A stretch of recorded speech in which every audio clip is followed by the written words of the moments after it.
എന്നെ ഒറ്റയ്ക്ക് ഇവിടെ വിട്ടിട്ട് പോവോ?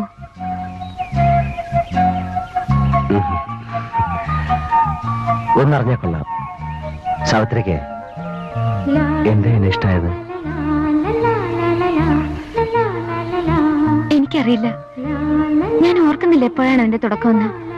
മുൻപ് ഒരിക്കലും അനുഭവമില്ലാത്തൊരു തുള്ളിച്ചാട്ടം എന്റെ മനസ്സിലുണ്ടായി.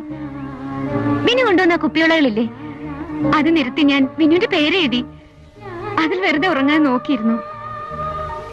വിനുവിന്റെ ആ ഡയറി ഇല്ലേ, അതിലെ പേജുകൾ ഞാൻ കൂടെ കൂടെ മറിച്ചു നോക്കും. ഹോസ്പിറ്റലിൽ വിനു ഉള്ളപ്പോ സന്ധ്യ ആവരുതേ ഞാൻ പ്രാർത്ഥിക്കുമായിരുന്നു.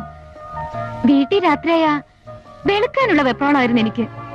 വിനുവിനറിയോ, ക്ലോക്കിന്റെ സൂചി തിരിച്ച് നേരം വെളുപ്പിക്കാൻ നോക്കിയിട്ടുണ്ട്. ഞാൻ ആലോചിച്ചു, എന്താ എനിക്ക് ഇങ്ങനെയൊക്കെയെന്ന്. ഒന്നുകിൽ I was A stupid girl, അല്ലെങ്കിൽ